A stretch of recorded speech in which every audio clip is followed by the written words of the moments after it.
Salam sejahtera bagi kita semua. Apa kabar saudara-saudari? Semoga kita semua tetap dalam lindungan Tuhan, dalam suasana damai, sukacita, dan kasih dari Tuhan kita Yesus Kristus. Saudara-saudari yang terkasih, hari ini kita merayakan Hari Raya Tubuh dan Darah Kristus. Hari Raya Tubuh dan Darah Kristus mengingatkan kita secara langsung pada perayaan Ekaristi, di mana Tuhan memberikan tubuhnya dan darahnya untuk menjadi santapan bagi kita.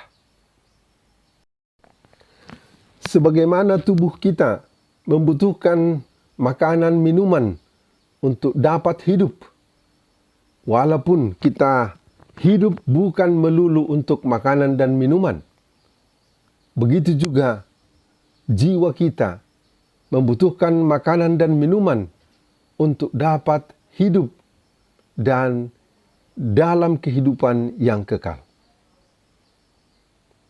Pencarian makanan minuman dalam kehidupan sehari-hari merupakan kebutuhan pokok bagi kita. Karena itu, banyak waktu, banyak energi kita habiskan demi mencari sesuap nasi untuk kehidupan jasmani kita. Namun, walaupun kita makan dan minum setiap hari, pada waktunya kita juga akan mati. Untuk itulah Tuhan menawarkan makanan, minuman rohani kita. Pada perjamuan malam terakhir, dia berkata, "Makanlah, inilah tubuhku. Minumlah, inilah darahku yang diserahkan bagimu." Dan di tempat lain dia berkata, "Akulah roti dari surga."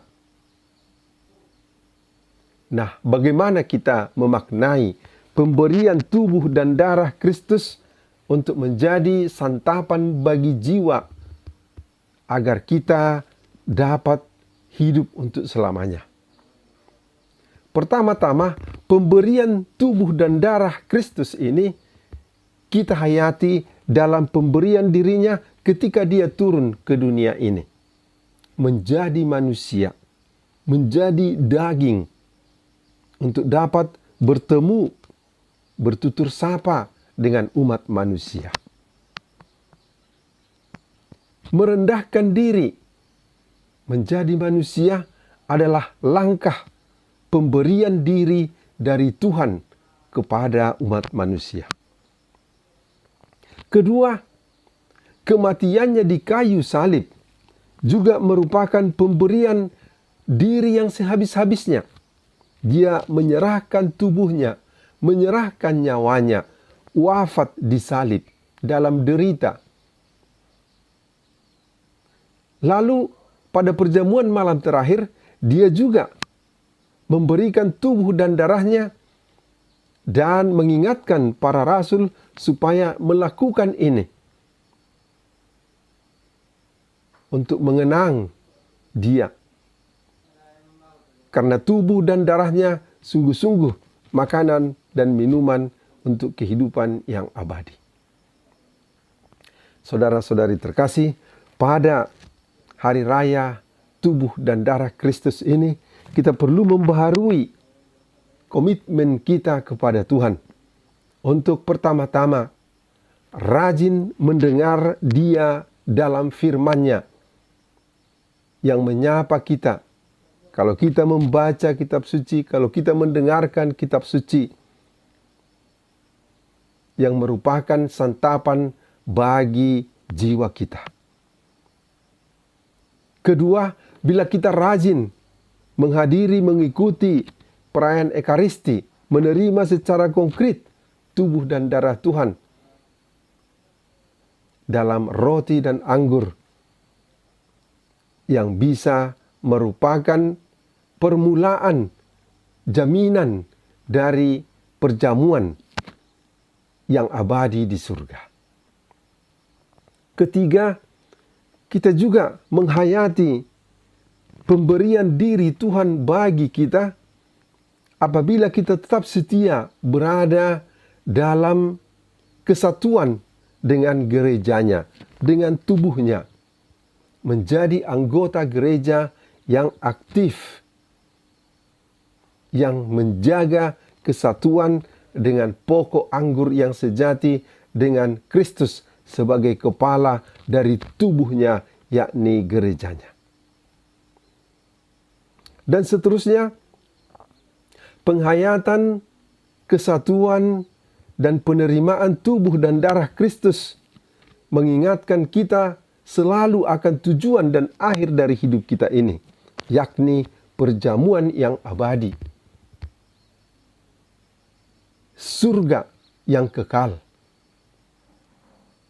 Maka setiap kali kita menerima tubuh Kristus, komunio di dalam Ekaristi, kita diingatkan bahwa kita juga dalam kesetiaan kelak akan diikut sertakan dalam perjamuan abadi bersama Kristus yang menjamu kita, mengundang kita kepada kehidupan yang kekal. Saudara-saudari terkasih, inilah makna yang terdalam dari perayaan tubuh dan darah Kristus. Di samping kita juga berdoa bagi para saudara-saudari kita yang pada hari ini untuk pertama kalinya menerima tubuh dan darah Kristus dalam perayaan Ekaristi dalam komuni pertama, agar mereka tetap menyatu bersama Kristus dan yang memberikan nyawa, jiwa dan raganya bagi kita demi keselamatan kita dan memperoleh rahmat yang melimpah dari pemberian diri Tuhan.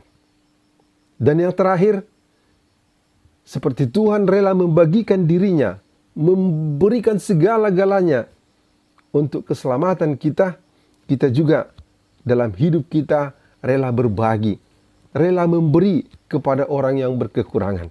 Bukan banyaknya, bukan besarnya jumlah, tetapi yang sedikit, yang mampu, yang ada pada kita, yang bisa kita bagikan demi kebahagiaan, demi kehidupan orang lain.